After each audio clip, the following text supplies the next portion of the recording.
It's Sunday morning, and every decent man and woman is listening to Test Miles with Nick Miles on FM News 101 KXL. Buckle in. Welcome to Test Miles, FM News 101 KXL. I'm Nick Miles, and today the show coming to you from Italy. That's right, we're on our way to Milan, Italy, and a special guest going to join us throughout the show today is Roman Micah from the Fast Lane Car. Are you enjoying Italy so far? Well, thank you, Nick. I really am enjoying Italy. I'm really enjoying looking at Italian cars in Italy. Sort of the right car in the right place. Yeah, that's right. We're actually on the bus this morning going to an expo center, and one of the things that Alfa Romeo did was invite us to Italy to have a look at a new vehicle they're going to unveil later today, which we'll have on the show.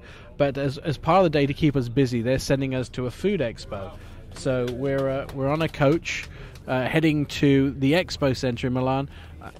All the documents we've been given are actually in Italian. So where are we going, Roman? We are going to the Expo Milano 2015, and I think these shows happen, it's like the World's Fair used to be. These are now the New Age World's Fair, and so this one is all about food. So there's a little mascot on our ticket of his name is Foodie, and his head is a watermelon, and his mouth is a banana. What are the eyes, like eggs? Yeah, blueberries? Eyes are eggs, and the eyeballs are actually, I'm going to say olives. I'm going with olives. I would have said blueberries, but all right. All right, either way. So yeah, this is they've given us a documentation and a map, and it appears from where we're heading is this is like a food expo with every different country. Yeah, we've got all of the world represented here, and the theme for this year's show is feeding the planet and energy for life. And I could try that in Italian. Why don't you try that in Italian? Biglito ingresso. No, that's entrance ticket. I didn't notice the English good. Underneath there, but Yeah. clearly it was written in English. So, one of the things, let's talk about cars of Italy. The most famous, of course, Italian car company is Fiat. The other brands tend to be owned by Fiat. We saw a 500 on the road a little while ago.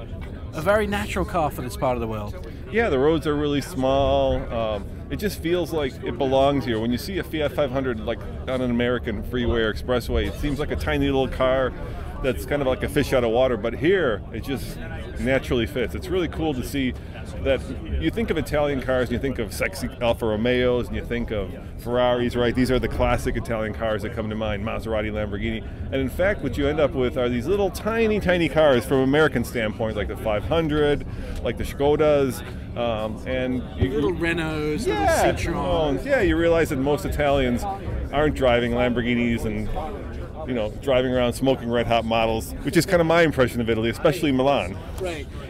We're actually at the hotel, which is about an hour's ride from downtown Milan. So we'll get to see that sometime later in the show as we go to the reveal of this new Alfa Romeo. Now, Alfa are coming back to the United States in a big way. Yeah, they're back with the Alfa Romeo 4C, which is sort of, I call it a vanity car. It's a small car, kind of in the vein of a Lotus, right, where it's all about performance. It would be a great, let's say, fifth car to own. Beautiful car, sounds beautiful, sexy to look at, sexy to drive, but certainly nothing you'd want to drive across country in. And that's not how you build a brand. Or return a brand to a country, because it's a car that has limited appeal. So now they're coming back, which hopefully we'll see tonight, 3 Series fighter, a car that kind of goes up against the C-Class or the Audi A4, and that's what we're hopefully going to see. And we think it's going to be called the Giulia. We're not sure, but that's the rumor. Yeah, we've seen a lot of photographs, renderings of this car that could be coming back tonight. We'll have a better idea for you later on the show. One of the things about, I guess, Alfa Romeo is they were in the United States up until about the 90s. They had some pretty poor cars. They're not necessarily known as a high-end luxury brand, but they're trying to change that image, aren't they? Yeah, especially under Fiat ownership. And of course, in a way that's ironic, because Fiat for a lot of people still stands for Fix It Again Tony. And of course, Fiat is, in this case, FCA, Fiat Chrysler Automobiles, the rebranded, renamed Chrysler company is trying to change that image. And I think bringing back Alfa Romeo is part of a long-term strategy to reintroduce America to Italian cars that aren't necessarily the most exotic, right? When you think of Italian cars in America, you think of Maserati, Lamborghini, Ferrari, but there's a whole line of cars that are affordable and you can actually sell a lot of, which means you can make a lot of money. Right. And that's the idea is, I think people in the United States are a little bit bored with Audi, Mercedes and BMW. Lexus didn't really fill the slot. It was more of a reliable car than a passionate car. The same with Infiniti and Acura, so much that they were very reliable cars, and they sort of went into this luxury theater. And although they all the boxes are ticked, they didn't quite get the heart racing as much as the German cars did. And I think that's probably the idea of Alfa Romeo is they want to do something luxury, but they need the heart race. And there isn't anything as a competitor to the Germans, right? Yeah, and here's kind of the key, I think, to this introduction. Sergio Marconi, Marconi, I always get that wrong. Marchioni, thank you very much. The CEO of FCA was quoted as saying that an Alfa Romeo needs to be three things, right? It needs to be, number one, a rear-wheel drive. Number two, it needs to be built in Italy. And number three, it needs to be sexy. And hopefully he's checked off all those boxes with this new Giulia. And that's the kind of the secret sauce in Alfa Romeo. Not just the fact that it's built in Italy, that it's rear-wheel drive, but that it kind of brings that wow factor, right? It's something that when you drive to work and you park it, you turn around, look at it, and you go, wow, that's my car. See, one of the things that I think about often is when you think about built in Italy, you think craftsmanship, but a lot of time too, the craftsmanship, of the Italians is more in the design level. When a lot of car companies are moving their plants to the United States, do you think the built in Italy is going to be a big selling point for them? I think it kind of taps into that mystique of the Italian brand. Right, it's always more mysterious to have a car built in some exotic sounding location than it is to have it built in Ohio. So if that sells more cars, more power to them. Right. We'll probably be looking at this car coming early next year. What do we know about it so far? Well, we know Roman's already mentioned that it's going to be a BMW 3 Series fighter.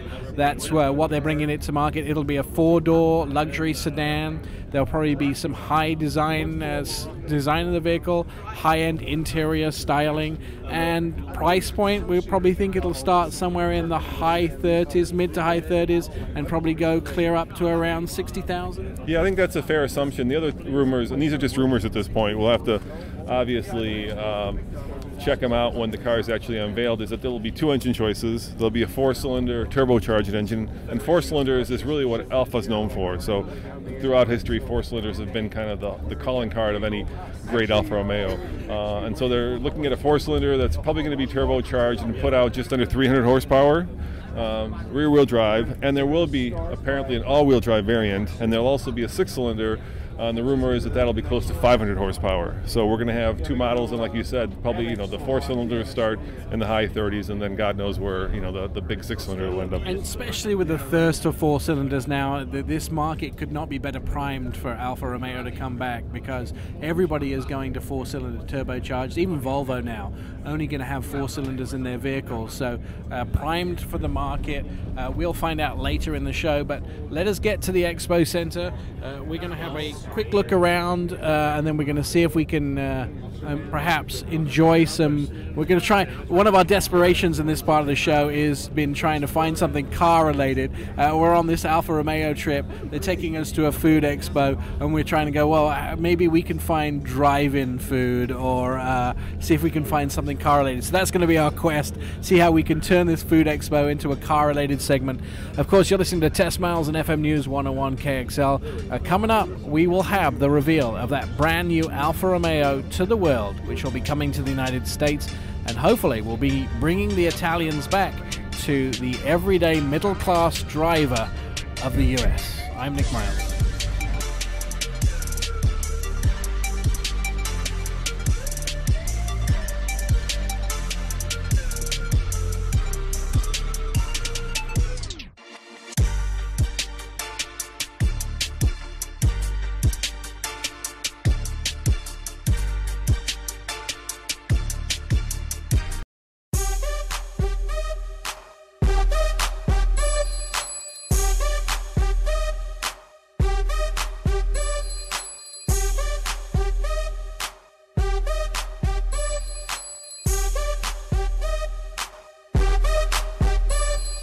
Well, welcome back to Test Miles. We are in Milan today. Nick Miles with Roman Micah, and we are preparing to have the unveiling of the brand new Alfa Romeo Giulia, which will happen a bit later in the show. Alfa Romeo coming back to the United States in a big way. We're actually at the Milan Expo 2015, which is an eco-food expo. And we've had lunch already, haven't we, Roman? We had our favorite lunch, Belgian French fries. Now that was a proper, Belgian lunch. A proper Belgian lunch. And you had a choice of sauces, probably like 10 different sauces. I chose the spicy sauce. A spicy one, which I regret slightly, and I will do regret later, I'm sure. Well, what did you choose? Well, I chose the proper sauce to go with Belgium fries, which is mayonnaise, of course. Excellent. Now, there's a couple of interesting things. So we're here, it's obviously Test Miles is a car show, so we're in search of finding cars, and we have discovered several cars, haven't we? Yeah, the most interesting, of course, are the police cars that are roaming around here. The Polizia. Is it Polizia? Is that how you say it in Italian? They're Carbonare. Carbonare, yeah. Isn't that spaghetti? I think that's spaghetti. The all-electric i3, but the more interesting was the Mitsubishi i-MiEV, right? Absolutely. I didn't realize that i-MiEVs were being used by a police force. Now, this being an ecological display, of course, they have ecological cars. However, I could probably outrun that i-MiEV, which... And if your chase takes more than anything more than 83 miles, they're probably out of luck. Yeah, exactly. Or you can get an extension cord. Yes, and then, of course, I could probably outrun that as well. Very interesting that they're using these two vehicles, electric vehicles, as their police cars. And I wonder, one of the things that comes to mind is, when you have an electric vehicle, the more... things like the radio and air conditioning you have on, the more the power wears down. So if you put the lights and siren on, how does that wear the power down? I don't know. I think that becomes a very short chase indeed. And God help us, dude, if the future of sustainable law enforcement are i-MiEVs and BMW i3s, because, tire squealing cop chases are the staple of American police force. Absolutely. It's never going to happen in the USA. The other thing about them is, the last time I checked, although the i3 does have an extended battery where you can have the gas engine, but the last time I checked, they were close to $50,000. Yeah, it's not an inexpensive vehicle at all. And let's face it, dude, if you're driving down the highway and you're a bad boy and you've just robbed a bank, right, and you see a Charger behind you with that bull bar, and you know that thing's going to hem you under the hood, right, you're going to be a little concerned. If, on the other hand, you just knocked over the local bank and you've got an i-MiEV chasing you, come on, dude. I know. It's not threatening at all. You'd probably try and get away with it. Interesting, though, the police was using it. The other vehicle we found, the third one, was we found a Fiat 500. But that wasn't drivable, was it? No. They have trees growing out of it. Is it a car tree or a tree car? Yes. We're very confused about it. They seem to use these Fiat 500s and plant trees in the middle of them, although they're a lot more common here. I've never seen trees being grown out of Fiat 500s before. And I do lie a little bit, because we did find another car, but we're not quite sure what it was, whether it was a car or not. There's pavilions from every different country here, from Peru, from Czechoslovakia, from Belgium, from England, and outside the Czech Republic was a fountain. Was that? Yeah. What was it? I don't know. It was I'm Czech, Nick, and so I have a fondness for the Czech culture. But sometimes the Czechs go really off the deep end into some really kind of strange artsy stuff, and that was it. It was like half bird, half car. What did you call it? I called it a bra. It was like a bird car. It was one side was a bird, one side was a car, and then it had water coming out of the wing. Yeah, there was a fountain coming out of it. And the reason we went to, let's be honest, the Czech Republic display was because the Czechs make some of the best beer in the world.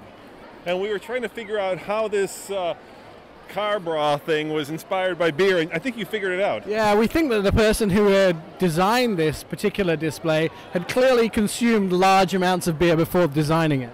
But you know what? That's a really good question. What will police cars of the future look like? I mean, will they be Teslas? Will they be some kind of funky hybrids, right? Like a Prius police car? I just can't see it. To me, a police car should be fast and furious and serious and not electric. Now, when we still have V8 Hellcats and high-powered Chevy engines, you're still going to need police cars that can pursue people with those vehicles. So clearly, in this modern age, electric cars will not cut the mustard. However, let's talk about what happens in the future when you have self-driving cars. Does that mean the police car, you can tag this car on a computer screen in front of you, and the police car just keeps up with it? You know, I think, if I'm being serious, I think when that happens, the police will just have a little switch and turn your car off. That'll be the sad day, but that's what's going to happen. And let's face it, sure, we're making fun of the iMeave and the i3 as police cars, but if you're in an urban situation like Milan, right, where it's an old city and the streets are tiny and tight, electric police cars make a lot of sense. Absolutely, as long as you don't have to go long distances. But of course, you know, America is this giant land of 350 million people that takes as long to cross from one side of America to the other as it does to fly from New York to London. So at that same time, we're all about distance and land in America. Electric cars clearly aren't for us. Yeah, I agree, and I love your idea of a police Hellcat. Now that is one badass police car. If I see that thing in my rearview mirror, I'm not only pulling over, I am cuffing myself.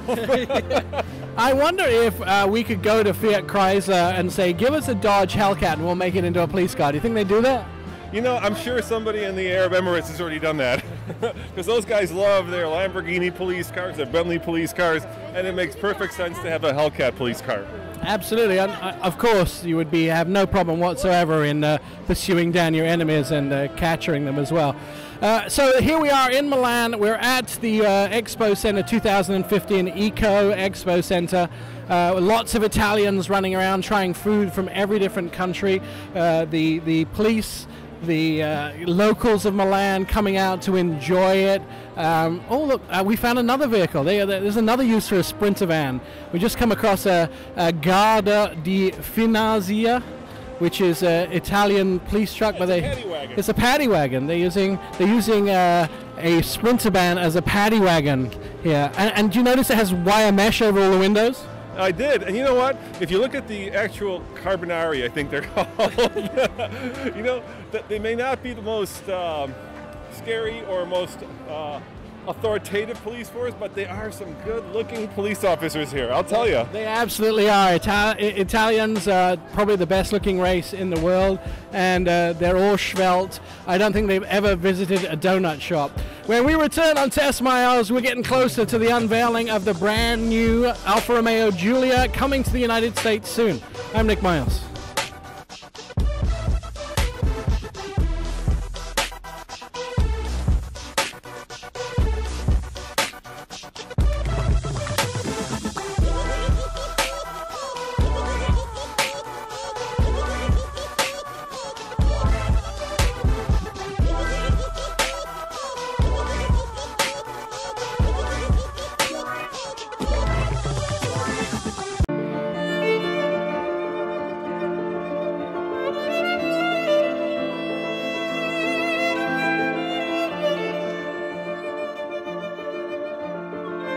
Welcome back to Test Miles and FM News 101 KXL. I'm Nick Miles, and that is the sound of Andrea Bocelli, the Italian opera singer. Roman, you've just seen the Alfa Romeo Giulia unveiled to the world for the first time. What are your first thoughts? You know, Nick, I've been to a lot of car reveals at a lot of different auto shows around the world, and by far, that was the most dramatic, over-the-top, exuberant, and I think well thought out reveal I've ever seen in my life. I've never seen so much production quality go into the video behind the car, right? And the actual reveal was way over the top. Really cool, really enjoyed that. Right, so let me explain to everybody who only heard a little bit of Andrea Bocelli singing. But so he sang Nessun Dorma, the car came out. At that point, there was lots of speeches. He read some poetry. The car came out, and then all of the guys, what they call the skunks from Lockheed Martin Skunk Works. I think they could have chosen a better name, but these are the guys that have spent the last 2 years designing, refining, and creating. And Alfa Romeo want us to know that this car was created and not made, creating the new Giulia. They seem to be a little bit excited about this new car. Yeah, you know, they took a page out of the Skunk Works, which was, of course, an American thing, and they call the guys working on the design and, of course, the engineers putting the car together skunks. And I think in Italian, it's one of those lost in translations moments, because an American calling a team of guys and gals engineers skunks is probably much more cute and romantic than when you hear it in English. Right, and I want immediately, my brain being the sort of the old morning show radio guy goes, the car stinks because the skunks made it, you know, but it clearly doesn't, and it's beautiful, right? Yeah, you know, oh my gosh. So there was a lot of beautiful design that went into the car. And let's face it, Italian cars are all about design and less about substance. And sorry about that background noise. We're at dinner trying to record this after the after the reveal of this car, but it's really all about the style of the thing, right? The emotions that evokes. And when I was talking about the fact that they had a video going behind the car, I think they spent more time on that video than they may have actually on the design of the car. It was fascinating to watch. Like, for instance, when we were talking about the fact that this is a rear-wheel drive car, right? They showed the guy in leotards, obviously a ballet dancer, right, with his feet planted firmly on the ground, right? And then they said, it's not like it's a front-wheel drive car. And then they showed the guy leaning over and putting his hands on the ground. Right. We're actually a little more discombobulated from this because we watched it happen, and then we had listening to the Italian, everybody speaking in Italian, and we had headphones on, so we're listening to the English translation, which was like some 80-year-old lady who was telling us what was going on. And now the president, Sergio Marchioni, says, you know, it was very sort of discombobulated for us. All right, can I get real for a second? Yeah. Let's get real. Okay, we just sat through an hour worth of self-congratulatory speeches, right? Right. And we basically got two numbers out of the whole thing, right? Right. One number was 510. Can you guess what that is, guys? That's clearly the horsepower. That's right, horsepower. And I think the other number, if I don't mess this up, was 4.2, which was 0 to 60 time of the car. Right. So it was 3.9. Anyway, it was either one of those. What we learned about the vehicle is this is going to be an all-wheel drive or rear-wheel drive sports sedan. It's going to take on the BMW M3, probably M4. It's going to have a turbo. Now, there was no mention of twin turbo, twin scrolling turbo, or single turbo. We just understood it's going to have a turbo. We understood that turbo is going to have zero lag, which would normally suggest to us that it would have a twin turbo, but at this point, that's not been made clear. We don't even know how many liters the engine's going to be. Right. So it's almost like we've decoded half of the information, but the important half of the information is still eludes us. What else did we learn about the vehicle? We know that Ferrari had a major hand in making the engine or designing the engine, but it's not clear who's going to make the engine. It's not clear if the car's going to be made by anyone else or there's old parts in it. It seems like they're suggesting it's completely new. Yeah, I mean, they've managed to say nothing but do it in style over an hour, right? So we learned that there's going to be carbon fiber in the vehicle. There's a lot of aluminum, so weight saving, obviously. And I love that video when they were talking about the driver-car interface, right? That how it connects directly to your brain. And then there's this guy in leotards where there's like streams of power coming out of his fingertips because that's him connecting with the car. But in terms of like any real numbers or any real facts, let's face it, this car, in order to compete in Europe, is going to have at least one, if not two, diesel options, right? Because that's what that segment calls for. It's going to have an entry-level version, which means a four-cylinder. They didn't talk about that. And what we did see was a top-of-the-line, balls out, you know, really expensive. Full on, basically the top of the line car. So it would be the M version of a 3 Series. It had body cladding, it had all the bells and whistles, it had front brakes, the whole great thing. Big sort of Brembo style brakes. It had front air intakes and specially tuned exhaust. We heard that was coming, but we didn't hear the exhaust. Yes, that's right. The sound of the vehicle, outstanding. But again, We don't know if this is going to come in a base vehicle. We don't know. The price is being suggested around $60,000, but that's all speculation. Yeah, there's really nothing that we can tell you that you can sink your teeth into, except for the fact that it's sexy, which we knew was going to be.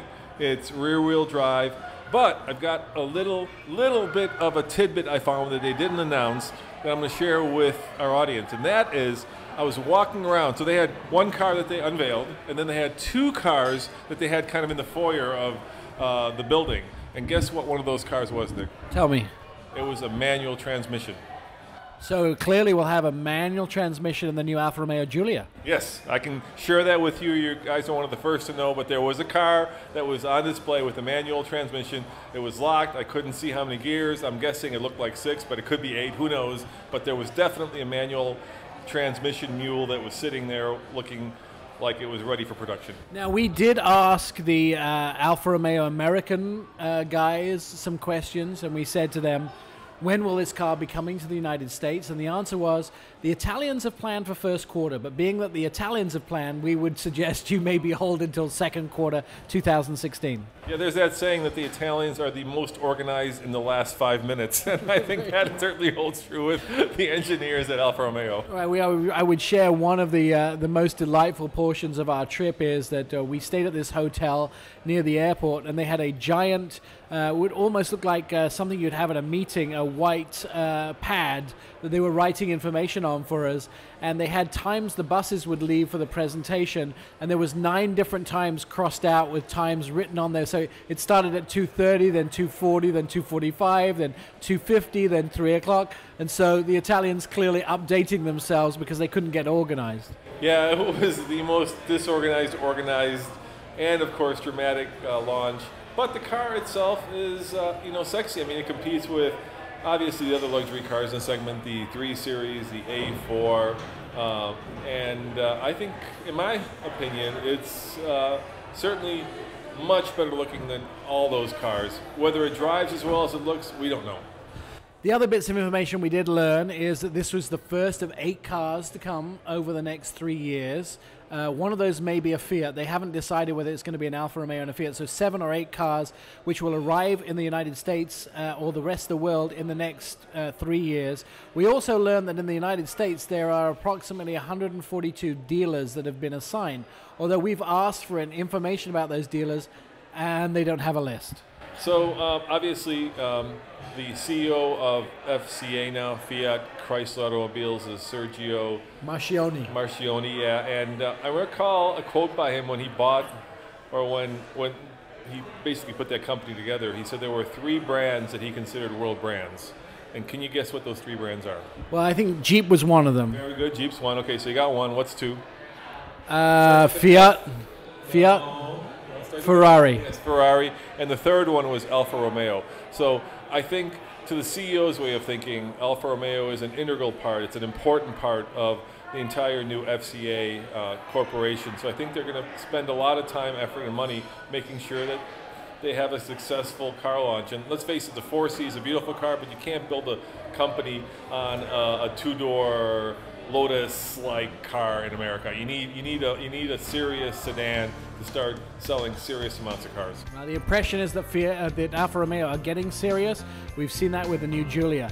All right, you're listening to Test Miles and FM News 101 KXL. When we return, we're not going to be in Italy. That's all I'm going to tell you for now.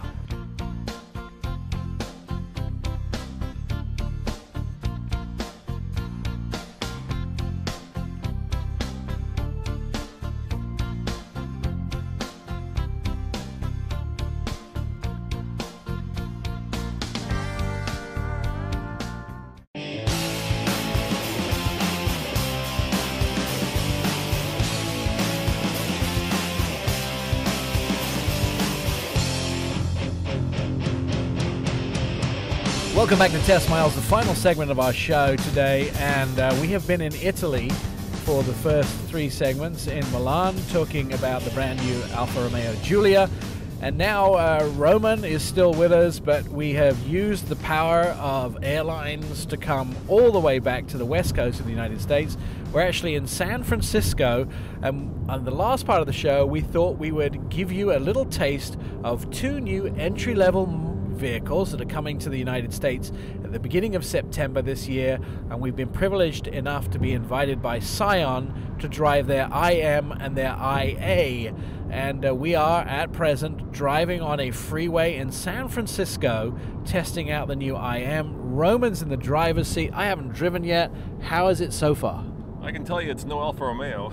Yeah, I think the Alfa Romeo has about 400 and something horsepower more than this. Yeah, this one has 136, if I recall from the product presentation, and it's a fine car. You know, it's the kind of car that if you're looking for something for your college grad, or you're looking for a first car, this is the kind of car that I think people would appreciate, because it's got a hatchback, so it's very roomy. Unfortunately for Scion, you know, they haven't had many new products for the last 2 years, so all of a sudden they came out of nowhere with 2 brand new cars, and it'll be interesting to see what people think or remember of Scion. And of course, Scion is known for having that kind of funky, unusual business model where you don't haggle over the price, right? Right. They set the price, and the nice thing about this IM as well as the IA is that there are really no options to choose from, just the color of the car. That's it. And the transmission. And the transmission, yeah. So this one has a 6-speed manual. There's also a CVT, but I kind of cringed when I said that. They call it a CVT SI, a sports something, right? Yeah, they always do that, because basically they're trying to make it seem like it's a sporty car. And let's face it, sportiness is something, and fun to drive is something that the car makers have now clung on to. Every car that we go test drive is fun to drive. Exactly. So here's a couple of interesting things about Scion. Let's look at the lineup. They originally came to the United States exactly 12 years ago. Their idea was Toyota's audience were getting older, and they wanted an entry-level brand for Toyota, which is why Scion was born. Scion originally, I think, came with the idea that they were going to get this XY generation, but ended up with a lot of customers over the age of 50, which was shocking to them. But now they're really trying to young up their vehicles, make them very economical.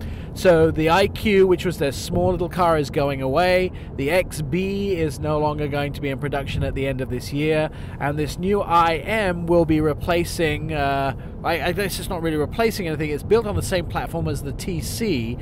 And they're saying 50% of people who will buy this IM, and I think the numbers they're looking for is the segment is going to have 500,000 people in this entry-level small subcompact segment, but 50% of the people that buy this vehicle will be new car buyers for the first time. And a percentage of those people would have had a second-hand car, but 50% of the people getting into this IM will never have owned a new car in their life. And so they're trying to make that new car experience great. Now, the options on the car, apart from color and transmission from the factory, are really aftermarket options.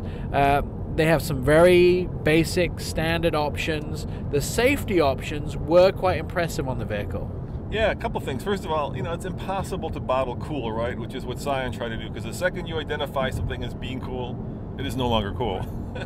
So what shocked Scion was that a lot of their cars that they were selling were being bought by, you know, people that were close to retirement age, because they offered a lot of value, a lot of fuel efficiency, and a lot of reliability. I think youngsters care about this, but the old people certainly cared about it a lot more. And yeah, so now they're trying to youth up their brand again. And at the end of the day, look, if I'm trying to buy a car for my son who is now going into college, right, what I want is a car that is first and foremost safe, and secondly will start and run every time he goes and starts it up. And that's what Scion is offering for the younger generation. They're also making it fuel efficient. I forget the numbers, but it's certainly top of its class. And they're adding a little bit of, you know, a dash of style. This car has that kind of New York, Tokyo chic styling. If you've ever watched a video game, you'll know exactly what I'm talking about. But underneath, it's, you know, it's a Toyota. And you know, like, dads are going to be happy and moms are going to be happy to put their kids in this car, because technically it's a Toyota. And I think the whole idea is that if we can get people to buy the second car after this as being a Toyota, or stay on the Scion brand, the idea is to bring them into the brand for good. Well, you've been listening to Test Miles and FM News 101, the first part of the show from Italy, the second part of the show from San Francisco. We're on our way back to Portland. I'd like to thank Roman Micah for being our co-host throughout the show today. Roman, how can people find you?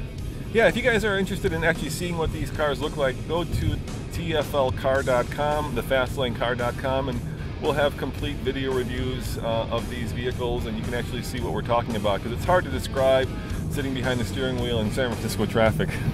Although it's fun, watching them on TV can also sometimes be funner. Don't forget to go to testmiles.com to find out the latest shows. We're there 24/7, 365 days a year. And you can also catch up with what we've been doing around the world. Thanks for listening. I'm Nick Miles.